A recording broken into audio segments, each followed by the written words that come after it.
नमस्कार दोस्तों, आज की कहानी मेरी और मेरे भतीजे के बीच की है। मेरा नाम रचना है और अब मेरी उम्र 34 साल है। मैं सुंदर जवान विवाहित महिला हूँ। मेरा कद 5 फीट 2 इंच है। मेरा जिस्म बिल्कुल कारीगर की तराशी हुई संगमरमर की मूर्ति की तरह है। मेरी शादी हुए 22 साल हो गए हैं और मेरा एक भतीजा है जो कि मेरी शादी के 3 साल बाद हुआ था। उसके जन्म के 6 महीने बाद उसकी माँ का देहांत हो गया और अब वो 19 साल का है। जब वो 1 साल का था तब मेरे पति का तबादला फ्रांस में हो गया था, क्योंकि उनका एरिया अंतर्राष्ट्रीय जोन में था, इसलिए वो हमको अपने साथ नहीं ले जा सकते थे। उन्हें हर 1 साल के बाद 1 माह के लिए अपने देश आने की अनुमति थी। विदेश जाना उनकी मजबूरी थी, इसलिए मुझे और मेरे भतीजे को अकेला छोड़ गए थे। हम अकेले ना रहे, इसलिए मेरे पति ने मेरे बड़े ससुर यानी कि अपने ताऊ जी को हमारे साथ रहने के लिए शहर बुला लिया था।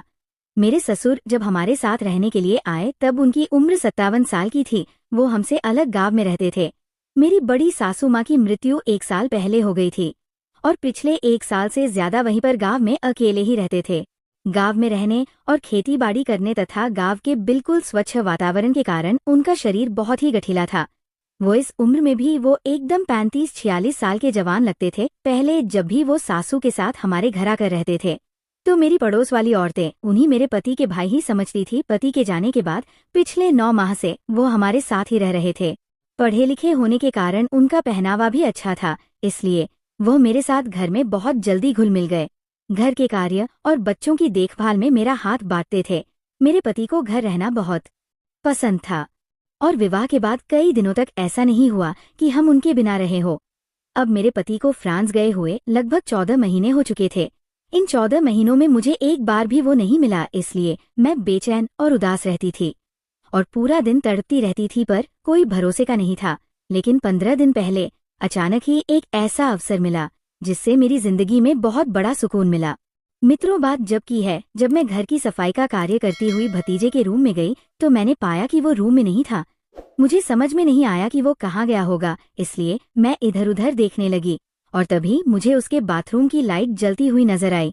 मैं जल्दी से उठी और उनको देखने चली गई। वहां मैंने देखा कि बाथरूम का गेट थोड़ा सा खुला हुआ है और अंदर से कुछ अलग ही तरह की आवाजें आ रही है। मैं सुनकर घबरा गई और सोचा कि शायद भतीजे की तबीयत कुछ ठीक नहीं है या वो किसी दिक्कत परेशानी में है। मैंने डर के जल्दी से उसका गेट खोलकर भीतर ताकने लगी। दोस्तों, भीतर का नजारा देखा, मेरे तो होश उड़ गए। भतीजा अपने गोले की बड़े आराम से मालिश कर रहा है। इससे पहले मैं अपने आप को संभाल पाती तभी मैंने देखा कि भतीजा जोर से सिसकियां ले रहा था। मित्रों, ये सब देखकर मैंने एक लंबी सांस ली, जिसे सुनकर भतीजे ने पलटकर देखा और मुझे देखते ही गुस्से से बोला, बुआ तुम यहाँ पर क्या कर रही हो? उसके गुस्से से भरी आवाज सुनकर मैं डर गई और बिना आवाज किए वहां से जल्दी भाग आई। मित्रों, इस घटना के 1 घंटे तक मैं तो भतीजे के सामने भी नहीं पाई, लेकिन दिन का खाना बनाने के लिए भतीजा मुझे परेशान कर रहा था तो मुझे मजबूर होकर भतीजा के पास जाना पड़ा। तब मेरा भतीजा बिल्कुल ठीक से पेश आया। इससे मेरी जान में जान आई और मैं उसके सामने आने जाने लगी और बिल्कुल सामान्य तरीके से बातचीत करने लगी।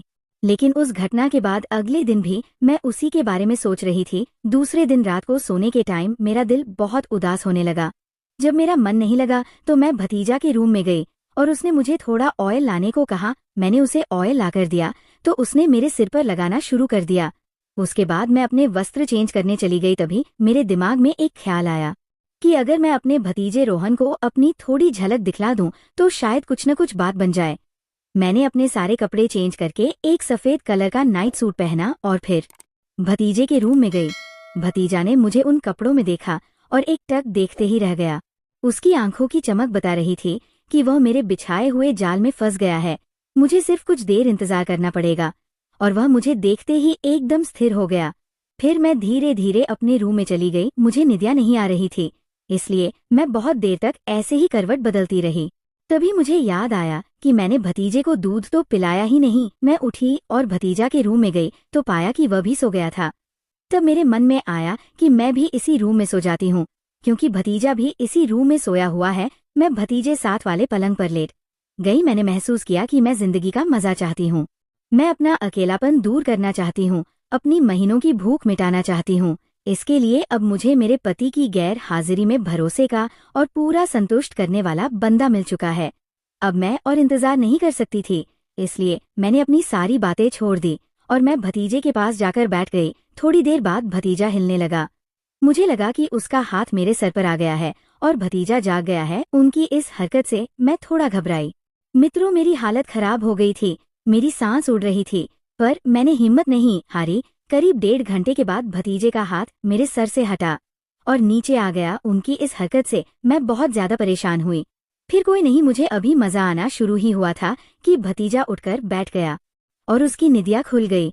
उसने मुझे झटके के साथ अलग कर दिया। फिर उसने जल्दी से खड़े होकर लाइट जलाई और खड़ा होकर मुझे देखने लगा। मैंने जवाब दिया, रोहन, मैं तो वही कर रही थी जो तुम चाहते थे। भतीजा बोला, बुआ, मैंने ऐसा करने को तुम्हें कब कहा? तुम्हें ऐसा नहीं करना चाहिए था। और मैं तो निदिया और अपने सपने में था जिसमें ये सब तुम्हारी साथ कर रहा था, इसलिए मैंने ऐसा इशारा किया होगा। मैंने कहा, रोहन, तो क्या हो गया? अगर मैंने इशारे को समझकर तुम्हारी सेवा कर दी तो आपका सपना और मेरा कर्म पूरा हो गया। भतीजा बोला, अरे बुआ, तुम बात क्यों नहीं समझ रही हो? मैं नादान बनती हुई बोली। इससे पहले कि वो कुछ कहे और बात ज्यादा बिगड़े, मैं उठकर खड़ी हो गई और उसे आगे कुछ बोलने का कोई मौका दिए बिना मैं उसके ऊपर बैठ गई और माफी मांगने लगी। भतीजा बोला, बुआ, तुम तो ऐसे घबरा गई हो जैसे पता नहीं क्या हो गया हो। मैं तो तुमसे मजाक कर रहा था। उसके बाद मित्रों, उसने ने मेरे साथ वो किया जिसकी आप कल्पना भी नहीं कर सकते। भतीजे ने मेरे अकेलेपन और बेचैनी को दूर कर दिया। भतीजे ने मुझे महसूस ही नहीं होने दिया कि मेरा पति घर पर नहीं है। अब भतीजा मेरे साथ एक दोस्त की तरह रहने लगा। अब मुझे लाइफ में का काफी मजा आ रहा है। तो मेरे प्यारे साथियों, अगर आप लोगों को मेरी ये कहानी पसंद आई हो तो चैनल स्टोरी एक्स टेल्स को सब्सक्राइब जरूर कर ले।